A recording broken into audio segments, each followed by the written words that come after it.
Guys, doctor strange in the multiverse of madness के release होने से पहले अब तक जो सबसे बड़ा सवाल बना हुआ है वो ये है कि क्या वांडा डॉक्टर स्ट्रेंज से ज्यादा पावरफुल है। ये दोनों ही एमसीयू के ऐसे कैरेक्टर्स हैं जिनकी मेन पावर मैजिक है और जैसे जैसे एमसीयू इवॉल्व हुआ है वैसे वैसे इन दोनों के पावर लेवल्स भी बढ़ते रहे हैं। मूवीज और टीवी सीरीज में इन दोनों ही कैरेक्टर्स को अपनी पावर्स को समझने और उन्हें कंट्रोल करने का खूब मौका मिला है। मार्वल की फैन बेस्ड कम्युनिटीज में हमेशा ही कैरेक्टर्स की स्ट्रेंथ और मैचअप के डिबेट्स होते रहते हैं और अब जब doctor strange in the multiverse of madness ज्यादा दूर नहीं है जिसमें मार्वल फैंस इन दोनों कैरेक्टर्स को एक दूसरे से लड़ते हुए देख पाएंगे, तो अब ये टॉपिक ट्रेंड पे चल रहा है कि इन दोनों कैरेक्टर्स के बीच हुए बैटल में कौन विनर होगा या फिर कौन किस पे ज्यादा भारी पड़ेगा। डॉक्टर स्ट्रेंज की असली वर्थ हमें इन्फिनिटी वॉर में दिखी गई थी जहां उसने सिंगल हैंडेडली थेनोस को अच्छी टक्कर दी थी, लेकिन दूसरी तरफ वांडा का केओस मैजिक उसे डॉक्टर स्ट्रेंज के अगेंस्ट एक बहुत दमदार ओपोनेंट बनाता है। सो गाइस, बने रहिए मेरे साथ इस वीडियो में क्योंकि आज की इस वीडियो में हम जानने की कोशिश करेंगे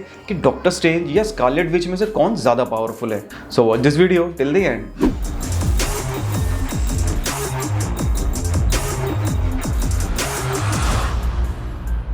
अब तक सभी को लग रहा था कि 2016 की डॉक्टर स्ट्रेंज मूवी में एंशिएंट वन की डेथ के बाद डॉक्टर स्ट्रेंज को ही सॉर्सरर सुप्रीम का टाइटल दिया जाएगा क्योंकि वो मिस्टिक आर्ट्स का मास्टर है और उसने अवेंजर्स के साथ मिलकर कई बार दुनिया को बचाया है। लेकिन स्पाइडरमैन नो वे होम में ये क्लियर हुआ कि सॉर्सरर सुप्रीम का टाइटल डॉक्टर स्ट्रेंज को नहीं बल्कि वोंग को मिला हुआ है क्योंकि थेनोस के स्नैप के बाद स्ट्रेंज भी 5 साल गायब रहा था और उस बीच वोंग को ये टाइटल दे दिया गया था। और इसके अलावा आने वाली movie doctor strange in the multiverse of madness में भी वोंग ही एमसीयू का सॉर्सरर सुप्रीम रहेगा। हालांकि सॉर्सरर सुप्रीम बनना कभी भी वोंग का सपना नहीं था, लेकिन उसके एक्सपीरियंस की वजह से उसे ही स्ट्रेंज का रिप्लेसमेंट चुना गया। मार्वल कॉमिक्स में डॉक्टर स्ट्रेंज के अलावा भी बहुत से कैरेक्टर्स सॉर्सरर सुप्रीम रह चुके हैं, लेकिन एमसीयू में इस टाइटल के लिए सबसे ज्यादा सूटेबल कैरेक्टर डॉक्टर स्ट्रेंज को ही दिखाया गया है। अब अगर हमें वांडा को सॉर्सरर सुप्रीम से कंपेयर करना है तो इसके लिए ये देखना जरूरी होगा कि उस वक्त किसको सॉर्सरर सुप्रीम की तरह देखा जा रहा है। इसके अलावा वांडाविजन सीरीज में एगाथा हार्कनेस ने ऑलरेडी ये क्लियर कर दिया था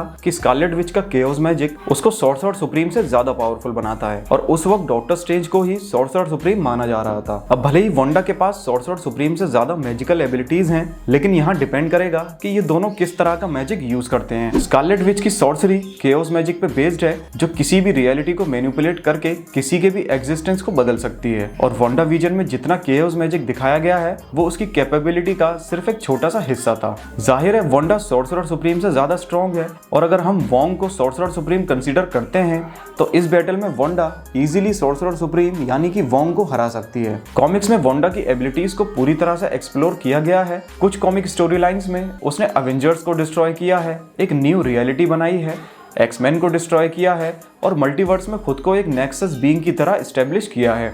एमसीयू में जब स्कारलेट विच को इंट्रोड्यूस किया गया था तो उस वक्त उसकी एबिलिटीज को बहुत ज्यादा कम कर दिया गया था, लेकिन वक्त के साथ उसकी एबिलिटीज को भी इवॉल्व कर दिया गया है। वेस्ट व्यू के क्रिएशन से थेनोस से लड़ने तक वांडा का मैजिक फाइनली स्कारलेट विच के लेवल तक पहुंच चुका है और अगर हम इस डिबेट को रॉ पावर के पर्सपेक्टिव से देखेंगे तो वांडा शायद स्ट्रेंज से ज्यादा पावरफुल साबित हो सकती है, लेकिन अगर एक दूसरे पॉइंट ऑफ व्यू से देखें तो स्ट्रेंज का सेल्फ कंट्रोल, स्ट्रेटेजिक रीजनिंग और इंटेलिजेंस उसके लेवल को कई ज्यादा बढ़ा देता है क्योंकि डॉक्टर स्ट्रेंज ने डोरमामू को बिना लड़े ही हराया है जो उससे कई गुना ज्यादा पावरफुल था। स्ट्रेंज मिस्टिक आर्ट्स का एक ट्रेंड मास्टर है। उसकी ट्रेनिंग में उसे कुछ ऐसे टूल्स भी सिखाए गए हैं जिससे वो अपने अपोनेंट को मेंटली भी ओवरकम कर सकता है, लेकिन वांडा को कोई भी ट्रेनिंग नहीं दी गई। I'm not a witch.